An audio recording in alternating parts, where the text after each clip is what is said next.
ഗാസയിൽ ആക്രമണം കടുപ്പിക്കുമെന്ന് പ്രഖ്യാപിച്ച് ഇസ്രായേൽ പ്രധാനമന്ത്രി ബെഞ്ചമിൻ നെതന്യാഹു കഴിഞ്ഞ ദിവസം സെൻട്രൽ ഗാസയിലെ അഭയാർത്ഥി ക്യാമ്പുകൾക്ക് നേരെ ഇസ്രായേൽ നടത്തിയ ആക്രമണത്തിൽ 70 പേർ കൊല്ലപ്പെട്ടിരുന്നു.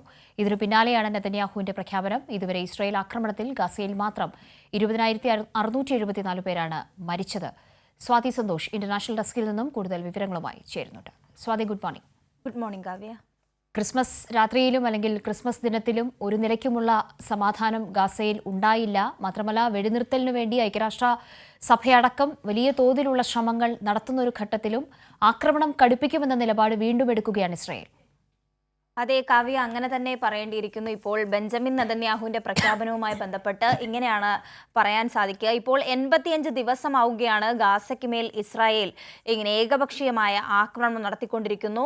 തുടക്കം മുതൽ തന്നെ ഇവർ പ്രഖ്യാപിച്ചിട്ടുണ്ടായിരുന്നു. ബെഞ്ചമിൻ നെതന്യാഹു അടക്കം ഈ വിഷയത്തിൽ പലതവണ ഇടപെട്ടിട്ടുള്ളത്.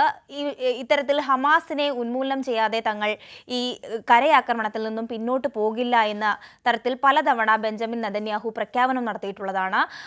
വലിയ ദുരന്ത ഭൂമിയായി ഇപ്പോഴും ഗാസ അവശേഷിക്കുമ്പോൾ പോലും വീണ്ടും ഈ ആക്രമണം കടുപ്പിക്കുക എന്ന നിർദ്ദേശം സൈന്യത്തിന്, അതായത് ഇസ്രായേൽ സൈന്യത്തിന് വീണ്ടും നൽകിക്കൊണ്ടിരിക്കുന്ന ഒരു സ്ഥിതി തന്നെയാണ് ഇപ്പോഴും കാണാൻ കഴിയുന്നത്. കഴിഞ്ഞ ദിവസം തന്നെ ഈ അഭയാർത്ഥി ക്യാമ്പുകൾക്ക് നേരെ ആക്രമണം തുടരുന്ന ഒരു സാഹചര്യമുണ്ട്. ഇപ്പോൾ ക്രിസ്മസ് രാത്രി കൂടിയാണ്. മൊത്തത്തിൽ ഒരു യേശുവിൻ്റെ ഒരു വാഗ്ദത്ത ഭൂമി എന്നൊക്കെ പറയുന്ന ഒരു ഇടത്തിലാണ് ഇത്തരത്തിൽ ആക്രമണം തുടരുമ്പോൾ ക്രിസ്തുമസ് പോലും ആഘോഷിക്കാൻ കഴിയാത്ത ഒരു നിലയിലായിരുന്നു ആ ഒരു ഗാസ എന്ന ദുരന്ത ഭൂമി അവശേഷിച്ചുകൊണ്ടിരിക്കുകയാണ്. അത്തരത്തിൽ പോലും പൂർണ്ണമായും ഗാസയെ വലിഞ്ഞു മുറുകുന്ന ഒരു ആക്രമണം തന്നെയാണ് വീണ്ടും തുടർന്നുകൊണ്ടിരിക്കുന്നത്. അഭയാർത്ഥി കേന്ദ്രങ്ങൾ കേന്ദ്രീകരിച്ചാണ് ഇപ്പോൾ ആക്രമണം നടത്തുന്നത്. തെക്കൻ ഗാസയിലെ അഭയാർത്ഥി കേന്ദ്രങ്ങളടക്കം സെൻട്രൽ ഗാസ കേന്ദ്രീകരിച്ചൊക്കെ തന്നെ ഈ അഭയാർത്ഥി കേന്ദ്രങ്ങൾ ലക്ഷ്യമാക്കിക്കൊണ്ട് ഇസ്രായേൽ സൈന്യം നിരന്തരമായി ഇങ്ങനെ ആക്രമണം കടുപ്പിക്കുന്നൊരു സ്ഥിതിയാണുള്ളത്. ഇത്തരത്തിൽ കഴിഞ്ഞ രാത്രിയിൽ മാത്രം നടത്തിയ ആക്രമണത്തിൽ 100ഓളം പേർ കൊല്ലപ്പെട്ടു എന്ന തരത്തിലേക്കാണ് വാർത്തകൾ വന്നുകൊണ്ടിരിക്കുന്നത്. നമുക്കറിയാം, മാധ്യമപ്രവർത്തകർ അടക്കം കൊല്ലപ്പെടുന്ന ഒരു സാഹചര്യമുണ്ട്. ആശുപത്രികൾ കേന്ദ്രീകരിച്ച് ഇത്തരത്തിൽ ആക്രമണം നടത്തുന്നു. പൂർണ്ണമായും എല്ലാ സംവിധാനങ്ങളും നഷ്ടപ്പെട്ട സ്വന്തം ജീവൻ രക്ഷിക്കാൻ വേണ്ടി അഭയാർത്ഥി കേന്ദ്രങ്ങളിലേക്ക് കുടിയേറിപ്പാർത്തിട്ടുള്ള ആളുകളാണ് ഉള്ളത്. അവർക്കു നേരെയാണ് ഇത്തരത്തിൽ വീണ്ടും ആക്രമണം നടത്തുന്നത്. അതിന് പിന്നാലെ ഇന്നലെ ഈ ആക്രമണത്തിന് പിന്നാലെയാണ് ബെഞ്ചമിൻ നെതന്യാഹു ഇസ്രായേൽ സൈന്യവുമായി നേരിട്ട് കൂടിക്കാഴ്ച നടത്തിയിട്ടുള്ളത്. ഈ സൈന്യത്തിന് എല്ലാ തരത്തിലുള്ള പിന്തുണയും പ്രഖ്യാപിച്ചുകൊണ്ട് ഈ ആക്രമണത്തിൽ നിന്നും ഒട്ടും പിന്നോട്ട് പോകാൻ തങ്ങൾ തയ്യാറാകുന്നില്ല. ഇതിൽ നിന്നും പിന്നോട്ട് മാറുക എന്നുള്ളതല്ല, ബന്ദികളെ മോചിപ്പിക്കുക എന്നുള്ള ലക്ഷ്യമാണ് ഇവർ മുന്നോട്ട് വെക്കുന്നത്. പക്ഷേ ഇതിൻ്റെ ഒരു യുക്തി പരിശോധിക്കുകയാണെങ്കിൽ ഈ യുദ്ധം തുടരുന്നൊരു സാഹചര്യത്തിലല്ല ഒരിക്കലും ഇത്തരത്തിൽ ബന്ദികളുടെ മോചനം സാധ്യമായിട്ടുള്ളത് എന്നുള്ളത് നമുക്കറിയാവുന്നതാണ്. കാരണം ഒരു 7 ദിവസക്കാലം നീണ്ടുനിന്ന വെടിനിർത്തലിന്റെ ഭാഗമായി മാത്രമാണ് ബന്ദികളെ മോചിപ്പിക്കുവാൻ വേണ്ടി ഇപ്പോൾ ഇസ്രായേൽ ആണെങ്കിലും ഹമാസ് ആണെങ്കിലും ബന്ദികളെ അങ്ങോട്ടും ഇങ്ങോട്ടും കൈമാറുന്നൊരു സാഹചര്യമൊക്കെ വന്നത് ഈ ഒരു സൈനിക നടപടി തുടരുന്ന സാഹചര്യത്തിലല്ല, മറിച്ച് ഈ വെടിനിർത്തൽ കരാറുമായി ബന്ധപ്പെട്ട് അല്ലെങ്കിൽ വെടിനിർത്തൽ പ്രഖ്യാപിച്ച സാഹചര്യത്തിൽ മാത്രമാണ് ഇത്തരത്തിൽ ബന്ദികളെ മോചിപ്പിക്കുന്ന ഒരു സാഹചര്യത്തിലേക്കൊക്കെ എത്തിയിട്ടുള്ളത്.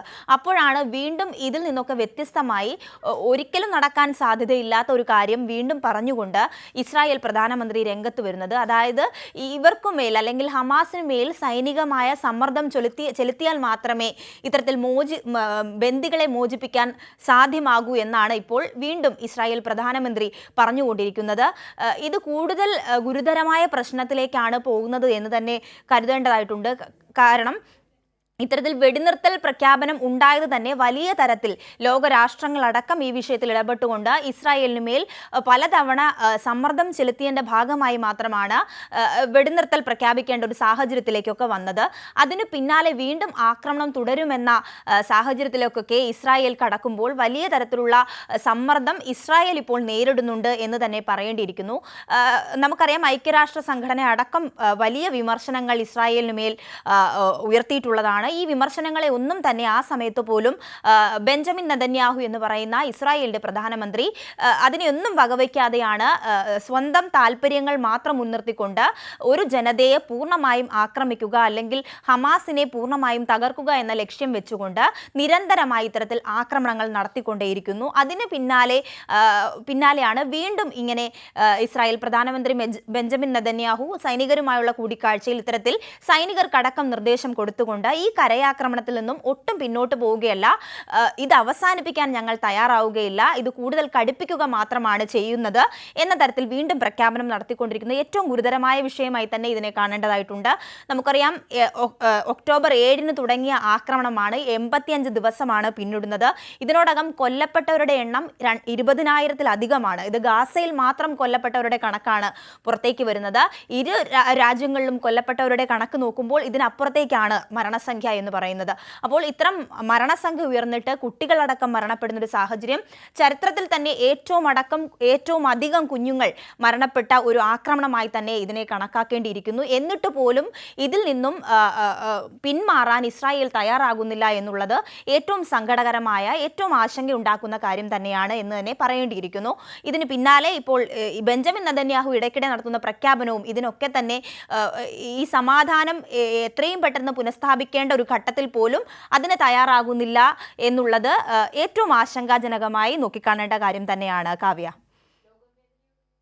ഗാസയിലെ സാഹചര്യങ്ങളെ നോക്കിക്കാണുമ്പോൾ എന്തുകൊണ്ടോ ആ വേദന ഇപ്പോഴും ഇസ്രായേലിന് മനസ്സിലാകുന്നില്ല എന്നതിനപ്പുറത്തേക്ക് ഐക്യരാഷ്ട്ര സഭയടക്കം കൂടുതൽ ലോകരാജ്യങ്ങളടക്കം വലിയൊരു ആവശ്യം, വെടിനിർത്തൽ എന്നൊരു ആവശ്യവുമായി മുന്നോട്ട് വരുന്ന ഒരു സാഹചര്യത്തിലും ഇസ്രായേൽ ഇപ്പോൾ തീരുമാനമെടുത്തിട്ടുള്ളത് ആക്രമണം കടുപ്പിക്കുക എന്നത് തന്നെയാണ്. 3 മാസത്തോളമായി ഗാസയിൽ ഈ ഭയാനകമായ ഭീതിതമായ സാഹചര്യത്തിലൂടെ ഗാസ കടന്നു പോകുന്നു. നേരത്തെ സ്വാതി പറഞ്ഞതുപോലെ തന്നെ ചരിത്രത്തിലെ ഏറ്റവും അധികം കുഞ്ഞുങ്ങൾ കൊല്ലപ്പെട്ട ഒരു ഭീകരാന്തരീക്ഷമടക്കം സൃഷ്ടിക്കുന്ന ഒരു സംഭവമായി, യുദ്ധമായി, കൂട്ടകുരുതിയായൊക്കെയും ഈ ഒരു വിഷയത്തെ കാണേണ്ടി വരും. സമഗ്ര വിവരങ്ങളാണ് ഇന്റർനാഷണൽ ഡെസ്കിൽ നിന്നും സ്വാതി സന്തോഷ് നൽകിയത്.